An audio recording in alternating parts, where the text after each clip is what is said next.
அனைவருக்கும் வணக்கங்க. நான் சீனிவாசன் பேசுறேன். இன்றைய நாள் பார்த்தீங்க அப்படின்னா, அந்த அட்சய திதினா என்ன? அட்சய திதி அன்னைக்கு நாம என்ன செய்யணும்? அட்சய திதியினுடைய வரலாறு என்ன? அப்படிங்கிறத எல்லாமே நாம இதில பார்க்கலாங்க. நெறைய பேர் கேட்டிருக்கீங்க. அட்சய திதி பத்தி பேசுங்க. நெறைய பேர் கேட்டதுனால இந்த பதிவு வெளியிடுறேனுங்க. முதலாவது அட்சய திதி என்றால் என்னங்கிறத நம்ம பார்ப்போங்க. சித்திரை மாசத்துல பார்த்தீங்கன்னா, அமாவாசைக்கு அப்புறமா வர முதல் திதியா இருக்கிற திதி தாங்க அட்சய திதி. இந்த அட்சய திதியை பார்த்தீங்க அப்படின்னா சமஸ்கிருதத்துல அட்சயம் அப்படின்னு சொல்லுவாங்க. அட்சயம் அப்படின்னா குறையாதது, அப்படி இல்லைன்னா எப்போதும் வளரக்கூடியதுன்னு பொருள்படுமுங்க.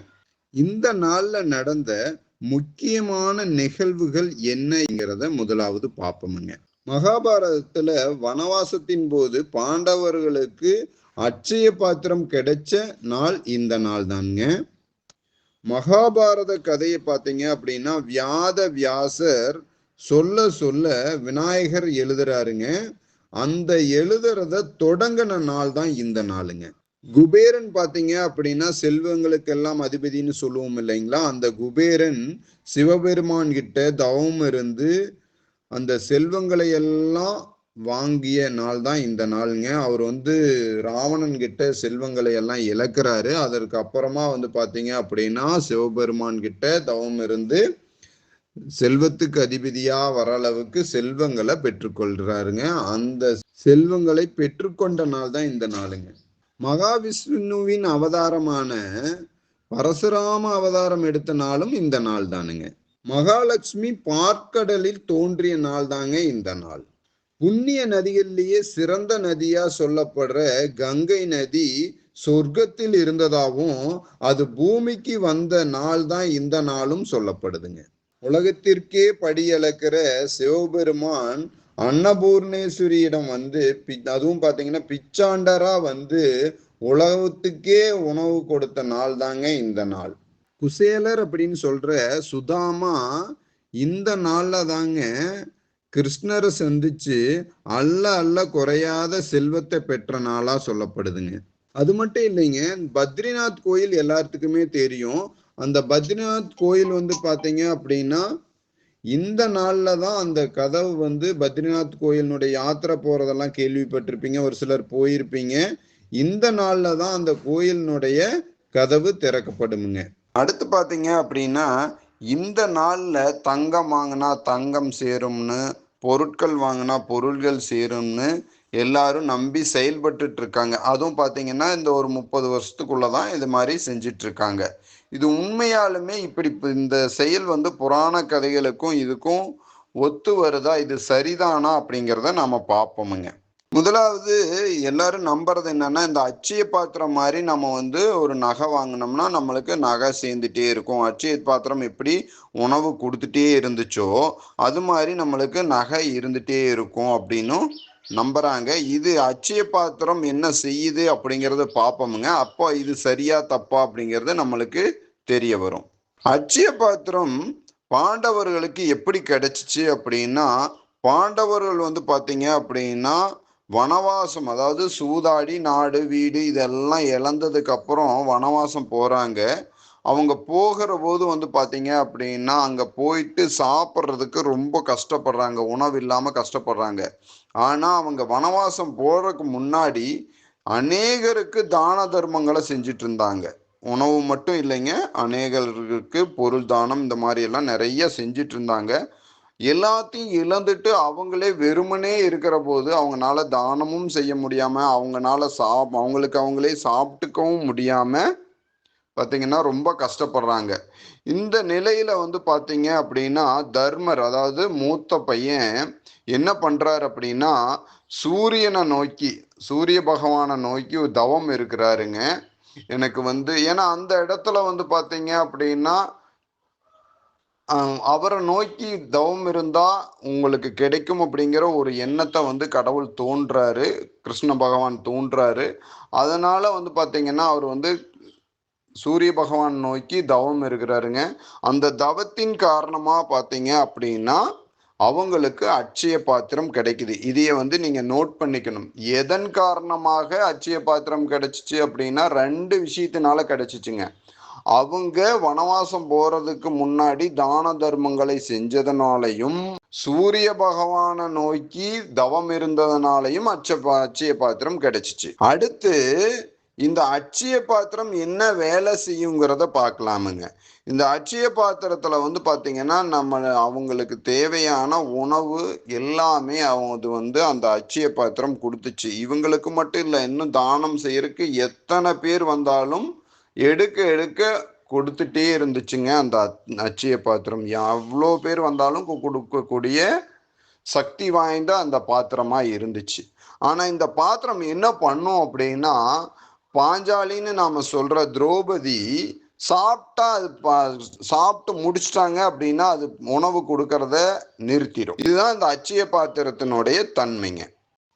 அடுத்து பாத்தீங்க அப்படின்னா, செல்வத்துக்கு அதிபதினு சொல்லப்படுற குபேரன் சிவபெருமான் கிட்ட தவம் இருந்து, இந்த இடத்துல நீங்க நோட் பண்ணிக்கணும், தவம் இருந்து செல்வத்துக்கு அதிபதியா வர்ற அளவுக்கு செல்வங்களை பெற்றுக்கொண்டார். இது எதுக்கு இந்த நோட் பண்ணிக்கணும்னு சொல்றேன் அப்படின்னா, இந்த காலத்துல வந்து பாத்தீங்கன்னா ஒரு 20-30 வருஷமா எல்லாரும் இந்த அட்சய தீதி அன்னைக்கு நகை கடையில போய் நகை வாங்கினா நகை சேரும், பொருள் வாங்கினா பொருள் சேரும்னு செஞ்சிட்டு இருக்காங்க. இது உண்மையாலுமே வாங்குனா சேருமா அப்படின்னா கண்டிப்பா இல்லவே இல்லைங்க.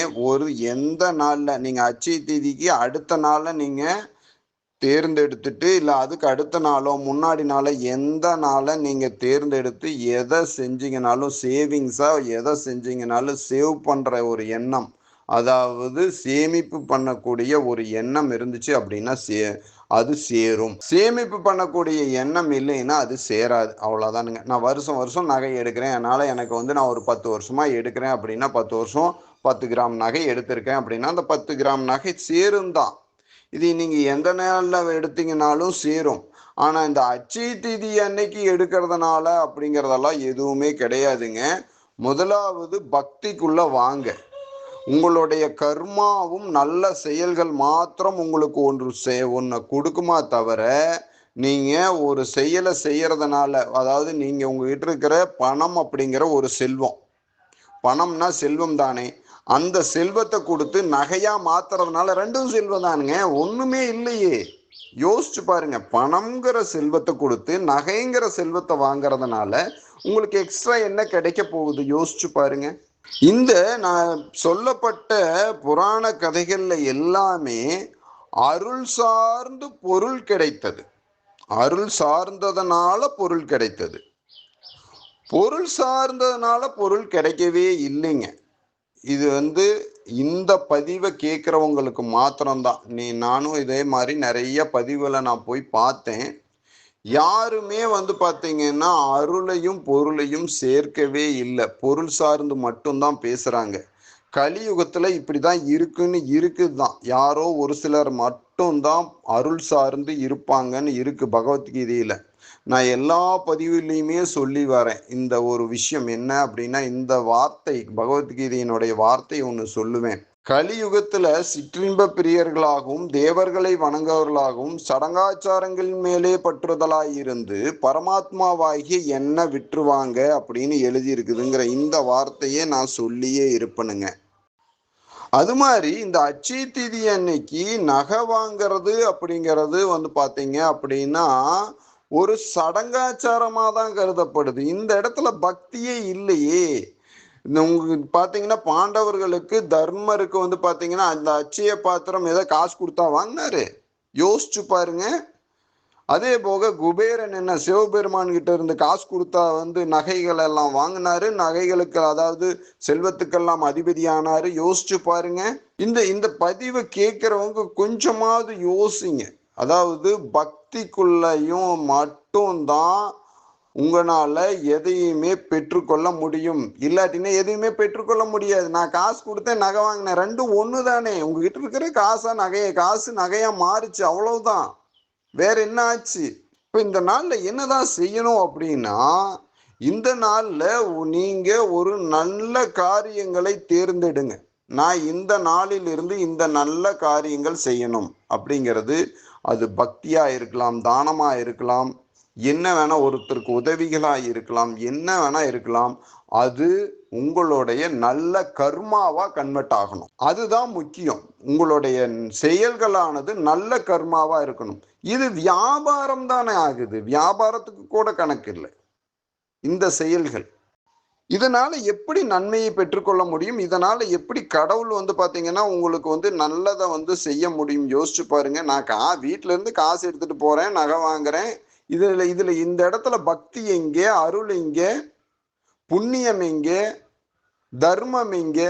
இதெல்லாம் ஒண்ணுமே இல்லையே. இதனால உங்களுக்கு என்ன நன்மை கடவுள்கிட்ட இருந்து கிடைச்சிடும்? அப்படியே இருந்தாலும் இல்லை, நான் 10 வருஷமா நான் ஒரு அச்சய தேதிக்கு நான் 10 பவுன் வாங்கி வைக்கிறேன், இப்போ 10 வருஷமா நான் சேர்த்து வைக்கிறேன், நான் என்கிட்ட 100 பவுன் இருக்குது அப்படின்னா, நீங்க போய் வாங்குனீங்க இல்லையா, காசு கொடுத்து வாங்குனீங்க இல்ல, அந்த கடையில 10 பவுனா வாங்கின கடைக்காரரை விட நீங்க பெரிய ஆள் ஆயிட்டீங்களா? அவங்க கிட்ட இருக்கிற நகையை விட நீங்க அதிகமான நகை வச்சிருக்கிறீங்களா? யோசிச்சு பாருங்க. அந்த கடைக்காரர்கிட்ட நகை அதிகமா இருக்கா, இல்ல நீங்க வாங்கின உங்ககிட்ட நகை அதிகமா இருக்கா? கொடுத்தவங்களுக்கு அதிக நகையா இருக்கா, இல்ல வாங்கினவங்களுக்கு அதிக நகையா இருக்கான்னு யோசிச்சு பாருங்க. கட்டாயம் கொடுத்தவங்க கிட்ட தான் அதிகமான நகை இருக்கும். அட்சய திதிங்கிறது பாத்தீங்கன்னா பக்திக்குரிய நாள் அப்படின்னா, நகை வாங்கிறது ஒரு பக்திக்குரிய செயல் அப்படின்னா நகை வாங்கிறதுனால கடவுளுடைய அருள்னால நம்மளுக்கு நகை சேரும். பொருள் வாங்கிறதுனால கடவுளுடைய அருள்னால பொருள் சேரும்னா, பக்திய அதாவது கடவுளுடைய அருளை விலை கொடுத்து வாங்கினா அது எந்த அளவுக்கு சரின்னு யோசிச்சு பாருங்க. ஒரு தாயோட அன்பை பார்த்தீங்க அப்படின்னா, நீங்க காசு கொடுத்து வாங்குறீங்க அப்படின்னா அந்த தாயோட அன்புக்கு மரியாதை இருக்குதான்னு யோசிச்சு பாருங்க.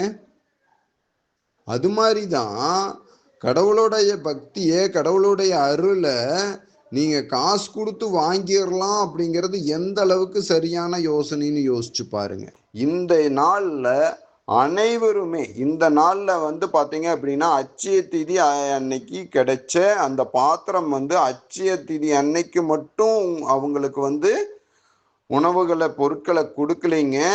எல்லா நாட்களும், அதாவது வனவாசத்தின் போது இருந்த எல்லா நாட்களுமே கொடுத்த மாதிரி நீங்க இன்னைக்கு, அதாவது அட்சய திதி அன்னைக்கு துவங்குங்கன்னு சொல்றேன். நல்ல காரியங்களை துவங்குங்க, அதுதான் சரி. தானம் செய்ய துவங்குங்க, ஒரு நல்லதை படிக்கிறதுக்கு துவங்குங்க, பக்தியை துவங்குங்க, மற்றவங்களுக்கு உதவி செய்யறத துவங்குங்க, ஒரு மரம் செடி கொடிகள் வைக்கிறத துவங்குங்க. இது எல்லாமே பார்த்தீங்கன்னா உங்களுக்கு நல்ல கர்மாவா கிடைக்கும். இந்த நல்ல கர்மா இந்த ஜென்மத்துல மாத்திரம் இல்லைங்க, வரப்போற எல்லா ஜென்மங்களையும் பார்த்தீங்க அப்படின்னா, இன்னும் பார்த்தீங்கன்னா பக்திக்குள்ள வரப்போற எல்லா ஜென்மங்கள்லையும் நான் இருக்கணும்னு சொல்லக்கூடாது. அது பக்தியினுடைய பூர்ணமாகாது. இந்த ஜென்மத்தில் மாத்திரம் இல்லை, இந்த ஜென்மம் முடிஞ்சோடனே உங்களை இறைவனுடைய திருவடி செய்கிற அளவுக்கு, இறைவனோடு இறைவனா கலக்கிற அளவுக்கு உங்களுடைய கர்மா தான் உங்களை முன்னேற்றமா தவிர பொருள் சார்ந்தது எதுவுமே உங்களுக்கு முன்னேற்றத்தை கொடுக்காதுங்க. அனைவரும் அனைத்தும் பெறணும், அனைத்தும் பக்திக்குள்ள இருக்கணும் அப்படிங்கிறதா என்னோட நோக்கமுங்க. அனைவருக்கும் கடவுளுடைய அருள் கிடைக்கணும், அனைவரும் கடவுள் பக்தியில இருக்கணும், அனைவரும் நல்லா இருக்கணுங்கிறதுக்காக இந்த பதிவுல நான் பேசி வரேன். அனைவருக்கும் அனைத்தும் கிடைக்கட்டும் இன்னும் கடவுளை வேண்டிக்கிறேனுங்க. நன்றி, வணக்கம். இது போன்ற பல வீடியோக்களுக்கான ஸ்க்ரீனில் தெரியும் நம்பருக்கு கால் பண்ணி இன்ஃபார்ம் பண்ணவும் மேற்கொண்டு பார்த்துக்கலாம். மறக்காமல் நாங்கள் போடுற வீடியோவுக்கு லைக் பண்ணுங்கள், சப்ஸ்கிரைப் பண்ணுங்கள், பெல் பட்டனை கிளிக் பண்ணுங்கள். அப்போ தான் நாங்கள் போடுற அடுத்தடுத்த வீடியோ ஷோ ஆகும். இந்த செய்தியை எல்லாத்துக்கும் ஷேர் பண்ணுங்கள். அப்போ தான் நீங்களும் பயனடைஞ்சு மற்றவங்களும் பயனடைவாங்க. நன்றி.